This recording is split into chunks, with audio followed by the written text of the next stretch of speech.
Hello and welcome to my presentation of Origami Wolf. I will be starting with an explanation of the storyline and introduction. The screen comes from black to show a small townhouse and a slow zoom toward a half-opened window of a child's room. An origami wolf stands proud on the windowsill. Suddenly, a gust of wind sweeps them into the path below.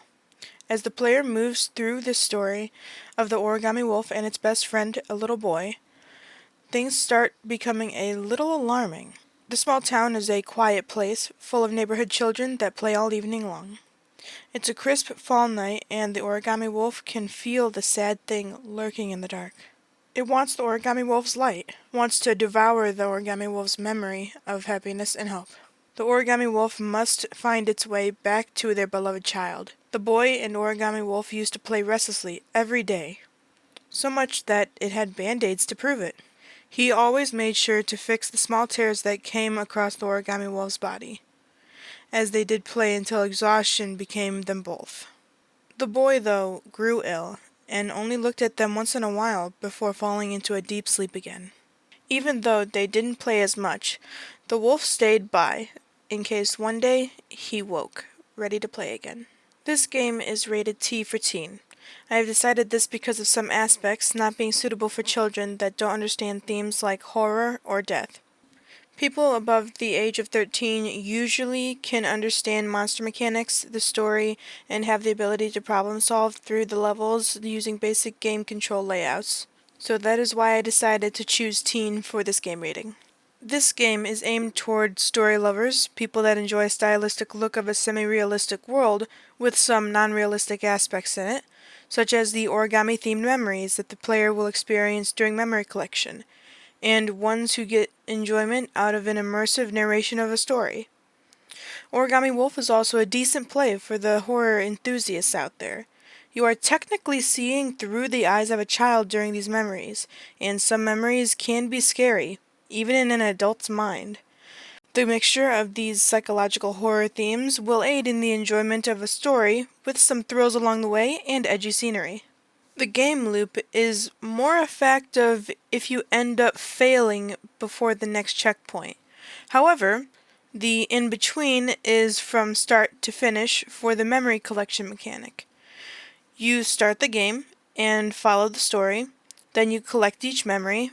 As you collect the memories, you then must hide or sneak around the level to keep yourself alive and away from the monster. Then once that is done, you can use that memory to progress the story, and the loop then restarts. The alternative, though, is from start to end. If you end up starting the game, following the storyline path, and collecting a memory, during that time of the monster's activity, if you are to be caught, you must try again from the last checkpoint. So it's sort of a loop in two ways. The player plays as the origami wolf and goes through trials of stealth, agility, and smarts. Each level will include a puzzle element of a memory that the wolf and the little boy went through. They have to reach the end of the memory of exhaustion, where the wolf and the little boy end up finally stopping, and because of all the energy spent playing, the boy falls asleep. There will be minor guided platforming that will cause the player to use agility and stealth when it comes to the sad and angry monsters that sense the happiness they want from the wolf and the memory it carries to unlock the next playable area. This will require that the player knows how to maneuver through the levels to stay away or hidden from the monsters that try to find the wolf once the memory is complete. When you follow the story and collect the memory, you are using the core actions of interaction with the game besides speaking to the NPCs. Your primary goal is to return to the bedroom, but to do that, collection of memories to unlock new areas and steering clear of the darkness will get you to your main goal. As for how you do that mechanically, there is two iterations that you can use for controls. I decided to do both controller and keyboard and mouse controls. So this can be done on controller or keyboard and mouse. The difference between each is not heavy in how the game is played, but the controller vibration is replaced with RGB reaction for keyboard and mouse players. If the player does not have RGB hardware, then the audio will have to take over for that aspect. Steam has an automatic connection that can be established for RGB software, so that will be utilized with its Steam listing. Since the game will be supported on PC, Steam is a good platform for this to start. Maybe one day it can be changed for other platforms, but PC is more global than most consoles are. This game has a 2.0 planned already, as I have been dabbling in the idea of having some game ending change as the player self-evaluates their emotions throughout the game with questions given by other origami animals.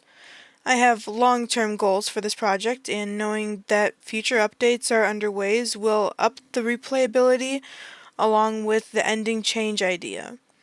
Not a lot of games have replay value lately, and that is what is lacking in the community. I hope that Origami Wolf can fill in some of those holes. Now that we established the main frame of the game here, is there any questions? Now, there are a few things we can go over here. Let's take a look at a refresher on all the key points we have here. The theme of this game is a horror adventure with a sad undertone. As the players go across the levels and learn more about the memories that the Origami Wolf had with the boy, they realize that the memories made are more important than the anger and sadness that comes with them. Some memories are good, others are bad. However, it is better to focus on the good ones, because darkness of your past will catch up to you one day. It's best to have light to fend yourself. Light being the memories.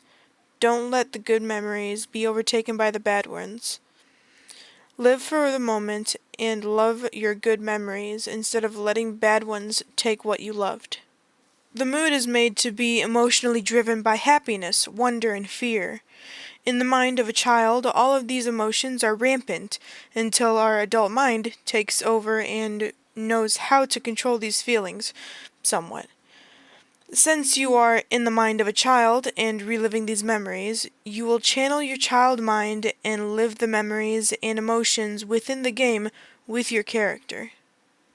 The plot of this game is simple but complex in its own way. You are a boy who passed in his bedroom. An unexplained wind blows an origami wolf off of the boy's windowsill and into the front yard sidewalk. This origami suddenly comes to life and notices it fell from the window. It had memories of the place it was in, but knew it was not where it belonged. A storm is coming, and the origami wolf finds out later that paper and water don't mix. This is depicted from the terrifying deformed paper creatures all over the yard. The origami wolf was not the first. Now the origami wolf has to get through the yard and back inside before the storm comes and destroys it. However, the memories of how to get up there are fuzzy, and the wolf's running out of time. Once the origami wolf overcomes its trials and makes it up to the bedroom again with the help of others along the way, the origami wolf realizes that he remembers that these memories were not the origami wolf's memories.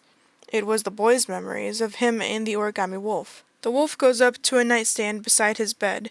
He sees that he had passed away in his bed. His illness finally took him, and the ill boy was actually him. He realizes all of his wonderful memories and feels that he is okay to go. His spirit had clung on to the origami wolf, and now that he knew this, he decided to let himself free. The game concludes showing the origami wolf returning to the spot it was at on the windowsill. Then the game ends with a fade to black. That is basically how the whole story unraveled itself. As for the UI, I don't have an exact UI for, let's say, the gameplay, because the gameplay is very just straightforward. There is no special effects or anything that happens when you're playing the game. The only thing that I can say is that you are, or become aware that you are holding a memory, and that is really the only thing that you need. However, there is a main menu, and this is what I came up for the menus. As you can see here, I have a few buttons on the title screen. That is Remember, Forget, and Settings. Remember is basically the start of this game because the whole point of the game is remembering something. Forget is to quit the game because you're not going to remember anything. So I thought that was a little cool play on words. And then we have Settings. Settings is, your settings for your video, your audio, etc. So then we're going to be going through that as well. Here we have our settings. When you click the settings, this screen pops up. It's our video, audio, subtitles, and the back button for the settings. So basically back is just going to go back to the title screen. Video audio will lead to the video and audio settings, and then the subtitles can be turned on or off. I have it look like it's a press down button when the subtitles are on, and the game is going to start off with the subtitles automatically on, because most people that play games like this, they're doing it for YouTube, or they want to actually hear the story, and they want to be able to see what the narrator is talking about. So it's best to just keep that on so they don't have to go out of their way to go into the settings and do it themselves. So I just think that's a better idea than having them off on purpose, because if they don't want them, then they can go in there and turn them off themselves. But if they do want them, then they don't have to do any extra steps. It's just more convenient for people like YouTubers or streamers. Then we have our video settings. We have a gamma setting, we have a shadow quality setting, and we have a texture quality setting. So the gamma is basically brighter, darker. Shadows are more intense. When you turn down the gamma, instead of turning it up will make it brighter. For the shadow quality, shadows can be a little more blocky looking, or they can be very smooth and faded out. And then the texture quality can be either low or higher, depends on what kind of computer you have, and maybe a certain setting will work better with your computer. So that is all put there for the player's convenience to make sure that they can run the game correctly and not have any issues because of their computer or the settings. And then here we have the audio settings. So we have the master volume, which will make everything louder or softer. We have the music, we have the environment, and we have the dialogue. I have these settings set automatically to the master volume being all the way up, the music halfway, environment halfway, and the dialogue all the way up so you can hear the characters over the music or environment. They can, as people figure out these settings and their headsets, different headsets have different quality and different volumes. I know that the Razer cat ear headphones that I use, they go really, really loud. So people that don't realize it, they are having a lot of heavy audio. And to me, that's really loud. To someone else, maybe with someone that has earbuds that aren't as good of quality, it would be really quiet. So those are, again, a convenience for the player to actually be able to customize their sounds to their comfort. And maybe people don't want to hear the music. Maybe they don't want to hear creature sounds or something of the sorts. Maybe they want to play in a library and they have to turn it all the way down so it's not blaring out of their headset even though they have a headset on. So that is all there for the convenience of the player to customize their sound to their liking. Follow, collect, and move forward with the Origami Wolf. This survival horror game is built to work with the stories and teach the player not to fear the outcome. Sometimes things from the past can haunt us, but there is always a way to get around them. The core system of moving on to each level with happiness is important to keep in mind, especially the fact that it lets you move forward. The gameplay system does this on top of giving an all-around exciting self-exploration of certain themes that others may avoid in their real life. Collecting good memories and staying away from the bad ones not only is the core of the game to show the player what they can do with some trust in themselves, but it also encourages self-development in their own life of moving on and letting go. Listening is one of the most important things about this game. Always be willing to listen to those around you, no matter what they look like.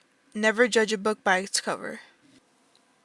Each character has a special meaning when it comes to Origami Wolf.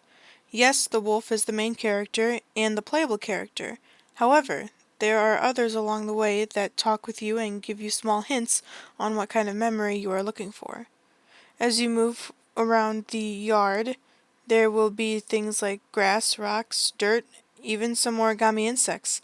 These creatures can be just present, interactable, or enemies. That is why it is important to remember to look, listen, and react. Not all the origami animals are insects, though. There will be bigger and smaller origami creatures. And the area you take the gathered memory will be stylized like a paper scenery. The only way you can get through this game is through skills and timing. Understanding when it is safe to come out, utilizing enemy sounds and visualization cues.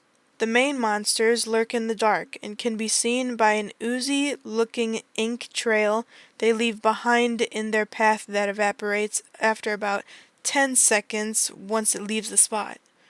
If the player notices its timing, they have a higher chance of getting past that main enemy.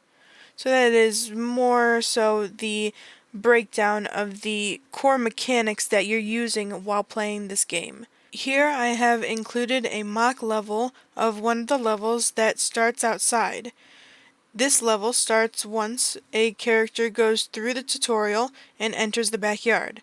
The backyard follows the fairy ring layout, being barriered by bushes and a fence around the edges. There is a treehouse in the back left corner of the map from the player's entrance into the side gate, and that is where you want to go. The tree is an origami style, so the player knows that it is where they want to head. There is a path guiding the player through a long grassy maze, and a few rocks here and there to walk up on just so you can get the look of the land and figure out where you're at on the map. After looking outside of the grasses, you can head back down and be back on the ground of the backyard.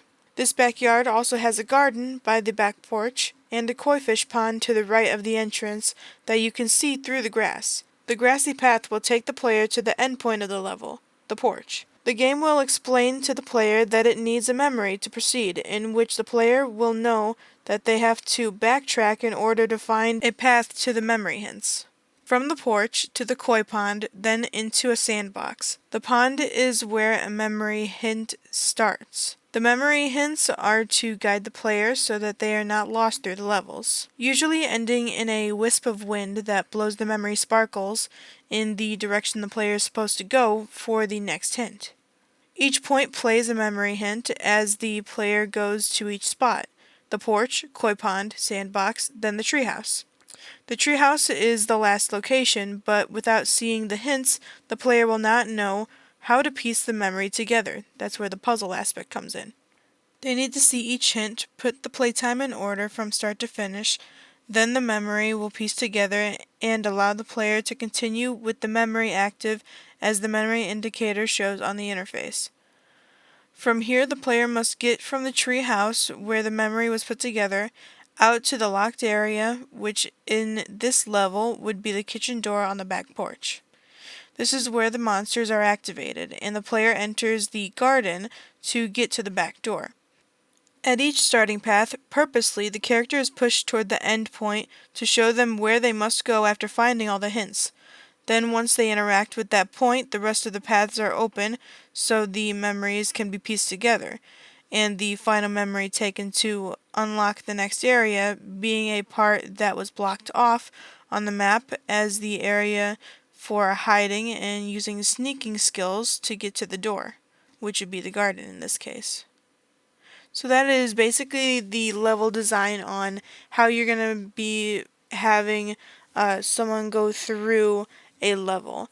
So you've got to go to point A, B, C to get memory hints, and then you got to go and piece those memories together from the start of the playtime with the Origami Wolf and the boy to the end of the playtime of the Origami Wolf and the boy when the boy falls asleep.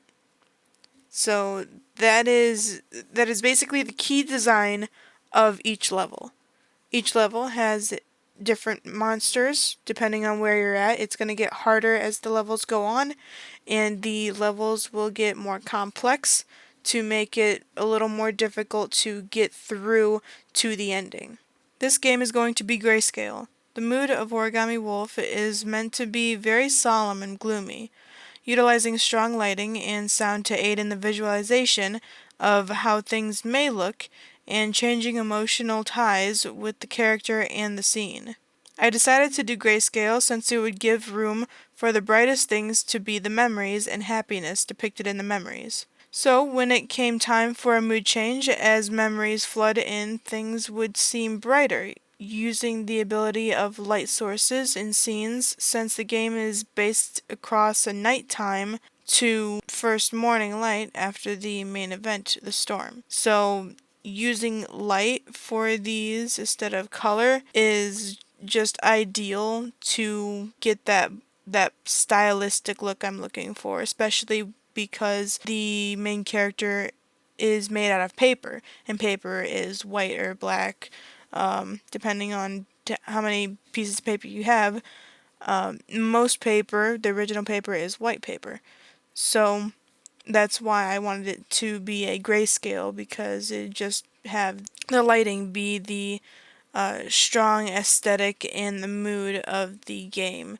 The lighting is like the main emotional pull in the level, and that's what I would want for a game like this. This game would be developed from the Unreal game engine and utilize modeling and texture software like Adobe Substance 3D Modeler and Painter. The menu and origami assets would be designed with Adobe Photoshop and Illustrator. Tools like After Effects, Animate, and other Adobe software will be included to breathe life into each asset created. Managing each step in the process will be easy, using Trello to keep track of everything. Audio will be handled by Pro Tools using Audition and Premiere Pro. As for coding and version control, I would be using Git as a version control and Adobe Dreamweaver for an IDE application.